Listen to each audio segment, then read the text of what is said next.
வணக்கம். ஜேகே செய்திகளின் பிரதான செய்திகள். முதலில் தலைப்புச் செய்திகள். நாட்டின் 57 விமான சேவைகள் இரத்து. கடப்பதற்கு அனுமதி. கச்சா எண்ணெயின் விலை 24 வீதத்தினால் அதிகரிப்பு. ஈரானிய அரசு ஒளிபரப்பு வளாகத்தின் மீது இஸ்ரேல் தாக்குதல். ஈரானுக்கு அணு ஆயுதங்களை வழங்குவதற்கு தாம் தயார் என வடகொரியா அறிவிப்பு.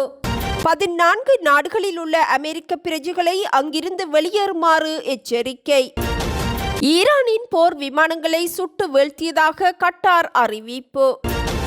மத்திய கிழக்கில் நிலவும் அசாதாரண சூழ்நிலை காரணமாக நாடு எதிர்கொள்ள வேண்டிய கடுமையான பொருளாதார மற்றும் சமூக பாதிப்புகள் குறித்து பேராசிரியர் ஜிஎல் பீரிஸ் ஜனாதிபதிக்கு அவசர கடிதம் ஒன்றை அனுப்பியுள்ளார். குறித்த கடிதத்தில் அரசாங்கம் தனது நிலைப்பாட்டை உடனடியாக தெளிவுபடுத்த வேண்டும் என வலியுறுத்தியுள்ள அவர் 4 முக்கிய பாதிப்புகள் ஏற்படும் எனவும் சுட்டிக்காட்டியுள்ளார். இதன்படி உலக சந்தையில் மசகு எண்ணெய் விலை அதிகரிப்பினால் இலங்கையின் பெட்ரோல் விலை உயரும் அபாயம் உள்ளதாகவும் இது ஏற்கனவே பொருளாதார ரீதியாக பாதிக்கப்பட்டுள்ள மக்களின் வாழ்க்கை செலவை மேலும் அதிகரிக்கும் எனவும் குறிப்பிட்டுள்ளார். அத்துடன் இராணுவ நடவடிக்கைகள் காரணமாக மத்திய கிழக்கு நாடுகளுக்கான சந்தை வாய்ப்புகள் பாதிக்கப்படும் என்பதுடன் குறிப்பாக இலங்கையின் தேயிலை ஏற்றுமதி வருமானம் பெருமளவில் குறைய வாய்ப்புள்ளது.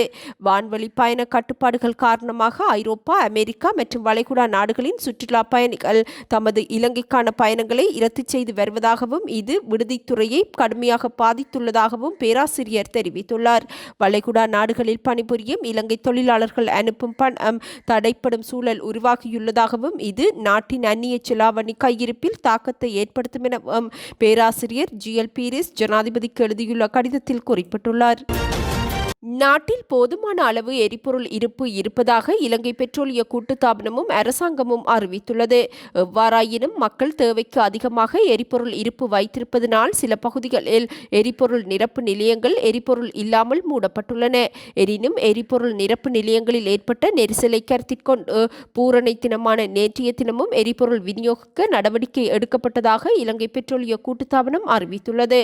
எவ்வாறாயினும் அனைத்து எரிபொருள் நிரப்பு நிலையங்களுக்கும் தேவையான எரிபொருள் இன்று கிடைக்கப்பெறும் எனவும் எரிபொருள் நிரப்பு நிலைய உரிமையாளர்கள் சங்கம் அறிவித்துள்ளது. அத்துடன் தேவைக்கு அதிகமாக எரிபொருளை சேமித்து வைப்பதை தவிர்க்குமாறும் பொதுமக்கள் கேட்டுக் கொள்ளப்பட்டுள்ளனர்.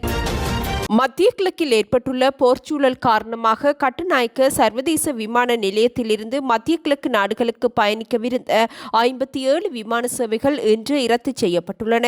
இதன்படி நாட்டிலிருந்து வெளியேறவிருந்த 28 விமான பயணங்களும் நாட்டிற்கு வருகை தரவிருந்த 29 விமான பயணங்களும் இரத்து செய்யப்பட்டுள்ளன. அத்துடன் நாளைய தினத்திலும் 4 விமான பயணங்கள் இரத்து செய்யப்பட்டுள்ளன. மத்திய கிழக்கிற்கு செல்லும் மற்றும் அங்கிருந்து வரும் விமானங்கள் அதேபோன்று அப்பிராந்தியத்தின் ஊடாக ஏனைய இடங்களுக்கு பயணிக்கும் விமானங்கள் தொடர்ந்தும் தற்காலிகமாக இரத்து செய்யப்பட்டுள்ளதாக இலங்கை சிவில் விமான போக்குவரத்து அதிகார சபையின் பணிப்பாளர் நாயகமும் பிரதான நிறைவேற்று அதிகாரியுமான கேப்டன் தமிந்த ரம்புக்வெல தெரிவித்துள்ளார். எவ்வாறாயினும் இன்று காலை சில விமான பயணங்கள் மாத்திரம் குறித்த பிராந்தியத்தின் ஊடாக பயணித்ததாகவும் அவர் சுட்டிக்காட்டியுள்ளார். இதேவேளை விசா காலம் முடிவடைந்தும் நாட்டில் தங்கியுள்ள வெளிநாட்டு சுற்றுலா பயணிகளுக்கான விசாக்களை மேலும் 14 நாட்களுக்கு கட்டணமின்றி நீடிப்பதற்கு அரசாங்கம் நடவடிக்கை எடுத்துள்ளது. மத்திய கிழக்கில் இடம்பெற்று வரும் மோதல்கள் காரணமாக சுமார் 10,000க்கும் மேற்பட்ட சுற்றுலா பயணிகள் தமது சொந்த நாடுகளுக்கு திரும்ப முடியாமல் இலங்கையில் தங்கியுள்ளமை குறிப்பிடத்தக்கது.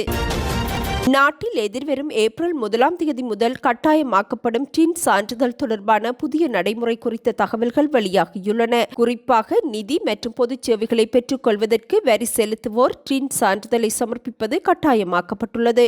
2026ஆம் ஆண்டின் உள்நாட்டு இறைவரி சட்டத்தின் கீழ் இப்புதிய நடைமுறை கொண்டுவரப்படவுள்ளது.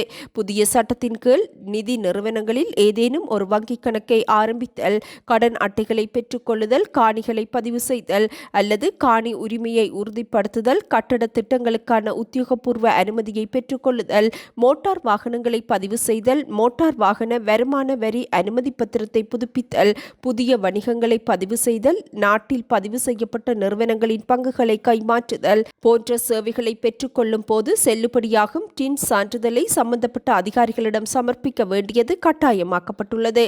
வர்த்தமானி அறிவித்தலின்படி வங்கி மேலாளர்கள், பதிவாளர்கள், மாகாண அல்லது பிரதேச செயலாளர்கள் பணியாளர்கள் உள்ளிட்ட குறிப்பிட்ட அதிகாரிகள் தத்தமது சேவைகளை வழங்குவதற்கு முன்பாக விண்ணப்பதாரியின் டின் சான்றிதழை சரிபார்க்க வேண்டியதும் கட்டாயமாகும். வரி செலுத்தும் முறையை முறைப்படுத்துவதற்காகவும் வெளிப்படைத்தன்மையை உறுதிப்படுத்துவதற்காகவும் இந்நடவடிக்கை எடுக்கப்பட்டுள்ளதாக உள்நாட்டு இறைவரி திணைக்களம் அறிவித்துள்ளது.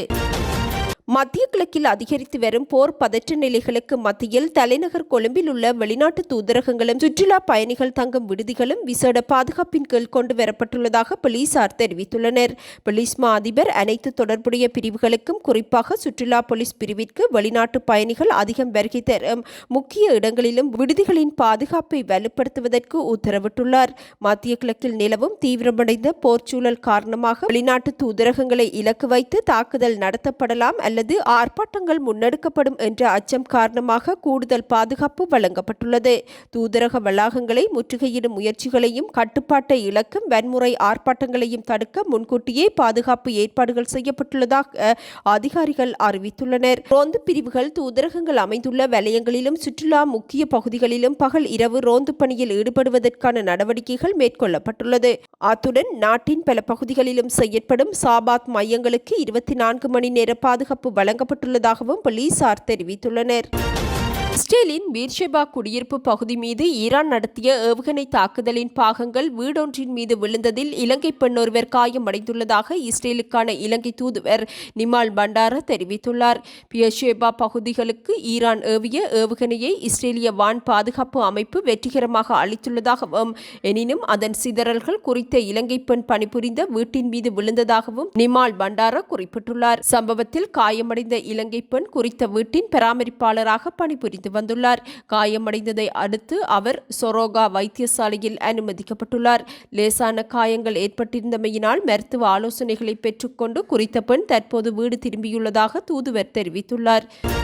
இரகசிய தகவலின் பேரில் நடத்தப்பட்ட சோதனையின் போது குறித்த வர்த்தகர் பிளாஸ்டிக் கொள்கலனில் நிரப்பிய பெட்ரோலுடன் கைது செய்யப்பட்டதாக பேருவளை போலீஸ் நிலைய பொறுப்பதிகாரி தெரிவித்துள்ளார். உரிமம் இல்லாத பெட்ரோல் இருப்பை வைத்திருந்த சந்தேக நபர் நீதிமன்றில் ஆஜர்படுத்தப்பட்டு பின்னர் பிணையில் விடுவிக்கப்பட்டுள்ளார். மத்திய கிழக்கில் நிலவும் போர் பதற்றம் காரணமாக சென்னையில் இருந்து துபாய்க்கு புறப்பட்டுச் சென்ற எமிரேட்ஸ் விமானம் தரையிறங்க முடியாத சூழலில் மீண்டும் சென்னைக்கு திரும்பியுள்ளது. போர் பதற்றம் காரணமாக விமான சேவைகள் ரத்து செய்யப்பட்டிருந்த நிலையில் மீண்டும் குறைந்த அளவில் விமான சேவைகள் ஆரம்பிக்கப்பட்டது. இந்நிலையில் துபாய் நோக்கி இன்று காலை 3:50 மணிக்கு 37 பயணிகளுடன் சென்னையில் இருந்து புறப்பட்ட விமானம் தரையிறங்க முடியாத சூழல் ஏற்பட்டமையினால் மீண்டும் சென்னைக்கு திரும்பியுள்ளது. ஈரான் கல்வி நிலையங்களில் கல்வி கற்கும் வெளிநாட்டு மாணவர்கள் நில எல்லைகள் வழியாக வெளியேறுவதற்கு அனுமதிக்கப்படுவார்கள் என ஈரான் அரசாங்கம் அறிவித்துள்ளது. மாணவர்கள் தமது பருவ இறுதி தேர்வுகளை பின்னர் எழுதவும் முனைவர் பட்ட ஆய்வறிக்கையை பின்னர் சமர்ப்பிக்கவும் அனுமதிக்கப்படுவார்கள் எனவும் அதற்கான திகதிகள் அறிவிக்கப்படும் எனவும் ஈரான் அறிவித்துள்ளது. ஈரானின் பல்கலைக்கழகங்கள் மற்றும் பொது நிறுவனங்கள் தற்காலிகமாக மூடப்பட்டுள்ளதுடன் ஈரான் வான்வெளி சர்வதேச விமானங்களும் மூடப்பட்டுள்ளது. இந்நிலையில் ஈரானை விட்டு வெளியேறும் இந்திய மாணவர்களை அங்குள்ள இந்திய தூதரகம் தொடர்ந்தும் கேட்டுக்கொண்டுள்ளது. எனினும் வான்வெளி மூடப்பட்டுள்ளமை உள்ளிட்ட பிற சவால்கள் வெளியேறும் முயற்சியை சிக்கலாக்கியுள்ள நிலையில் ஈரான் கல்வி நிலையங்களில் கல்வி கற்கும் வெளிநாட்டு மாணவர்கள் நில எல்லைகள் வழியாக நாட்டை விட்டு வெளியேறுவதற்கு அனுமதிக்கப்படுவார்கள் என ஈரான் அரசாங்கம் அறிவித்துள்ளது. ஈரானுக்கு ஏவுகணைகளை வழங்குவதற்கு தாம் தயார் என வடகொரிய ஜனாதிபதி கிம் ஜோங் உன் அறிவித்துள்ளார். வடகொரிய தலைவர் கிம் ஜோங் உன் ஈரான் விரும்பினால் இஸ்ரேலுக்கு எதிராக பயன்படுத்த ஏவுகணைகளை வழங்குவதற்கு தான் தயாராக இருப்பதாக அறிவித்துள்ளதாக சர்வதேச ஊடகங்கள் செய்தி வெளியிட்டுள்ளன. ஈரான் கேட்டால் அவர்களுக்கு பயன்படுத்த வேண்டிய ஏவுகணைகளை வழங்குவதற்கு தான் தயார் என வடகொரிய தலைவர் கிம் ஜோங் உன் அறிவித்துள்ளார். ஈரான் மற்றும் வடகொரியாவிற்கு இடையிலான பாதுகாப்பு ஒத்துழைப்பு குறித்த சர்வதேச அளவில் விவாதங்கள் காணப்பட்ட நிலையில் இப்புதிய தகவல் சர்வதேச ரீதியாக பதற்றத்தை ஏற்படுத்தியுள்ளது. அமெரிக்க மற்றும் இஸ்ரேலிய இலக்குகள் மீது தொடர்ச்சியாக பழிவாங்கும் தாக்குதல்களை மேற்கொண்டு வரும் நிலையில் இத்தீர்மானம் எடுக்கப்பட்டுள்ளமையும் குறிப்பிடத்தக்கது. மத்திய கிழக்கின் 14 நாடுகளில் உள்ள அமெரிக்க பிரஜைகளை உடனடியாக அங்கிருந்து வெளியேறுமாறு அமெரிக்க ராஜாங்க திணைக்களம் அறிவித்துள்ளது. ஈரானுக்கு எதிராக அமெரிக்காவும் இஸ்ரேலும் தாக்குதல்களை முன்னெடுத்துள்ள நிலையில் நிலவும் பாதுகாப்பு அச்சுறுத்தல்களை கருத்தில் கொண்டு இந்த அறிவிப்பு விடுக்கப்பட்டுள்ளதாக சர்வதேச ஊடகங்கள் அறிவித்துள்ளன. இதற்கமைய Bahrain, Egypt, Iran, Iraq, Israel, Jordan, Kuwait, Lebanon, Oman, Qatar, Saudi Arabia, Syria, ஐக்கிய அரபு ராச்சியம் மற்றும் ஏமன் ஆகிய நாடுகளில் உள்ள அமெரிக்க பிரஜைகள் குறித்த நாடுகளில் இருந்து வெளியேறுமாறு அறிவுறுத்தப்பட்டுள்ளனர். இதேவேளை ஈரானுக்கு எதிராக இன்னமும் பாரியளவிலான தாக்குதல்கள் நடத்தப்படவில்லை என அமெரிக்க ஜனாதிபதி டொனால்ட் ட்ரம்ப் அறிவித்துள்ளார். தெஹ்ரானின் அணு ஆயுத ஏவுகணை திட்டத்தை முறியடிப்பதற்காக ஈரானின் மீது தாக்குதல் நடத்த உத்தரவிட்டதாகவும் அமெரிக்க ஜனாதிபதி சுட்டிக்காட்டியுள்ளார். மத்திய கிழக்கு பிராந்தியத்தில் நிலவும் மோதல்கள் தொடர்பாக வெள்ளை மாளிகையில் ஊடகங்களுக்கு கருத்துரைக்கும் போதே அமெரிக்க ஜனாதிபதி இதனை குறிப்பிட்டார். இம்மோதல்கள் 4 அல்லது 5 வாரங்கள் வரை நீடிக்கும் என முன்னர் மதிப்பிடப்பட்ட போதிலும் அதற்கு அதிக காலம் எடுக்கும் எனவும் அமெரிக்க ஜனாதிபதி சுட்டிக்காட்டியுள்ளமை குறிப்பிடத்தக்கது.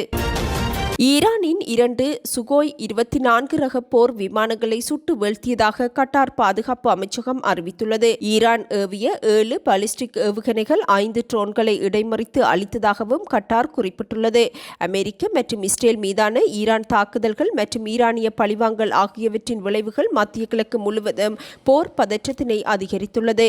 இந்நிலையில் கட்டார் விமானப்படை 2 Su-24 விமானங்களை சுட்டு வீழ்த்தியதாகவும் ஈரானால் ஏவப்பட்ட 7 பாலிஸ்டிக் ஏவுகணைகள் மற்றும் 5 ட்ரோன்களும் இடைமறிக்கப்பட்டதாகவும் அறிவித்துள்ளது.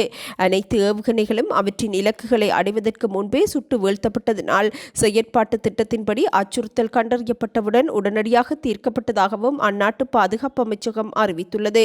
சமீபத்திய நாட்களில் கட்டார், குவைத், ஐக்கிய அரபு எமிரேட்ஸ், சவுதி அரேபியா மற்றும் ஏனைய நாடுகளில் உள்ள இலக்குகள் மீது ஈரான் தொடர்ச்சியான தாக்குதல்களை நடத்தி வருகின்றமை குறிப்பிடத்தக்கது.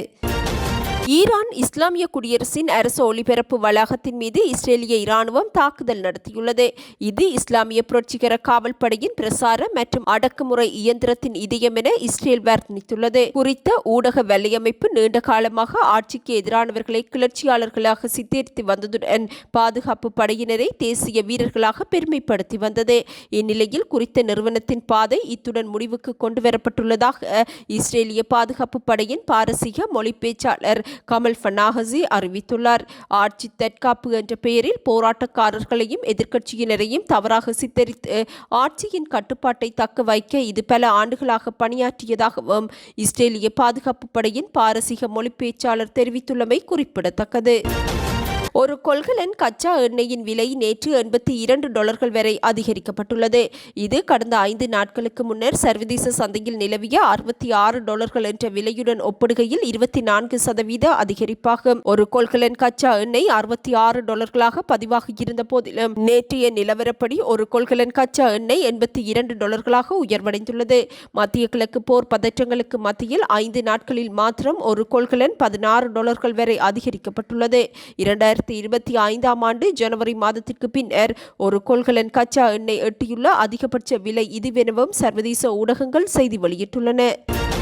ஆஸ்திரேலிய இராணுவ தளம் மீதும் ஈரான் தாக்குதல் நடத்தியுள்ளது.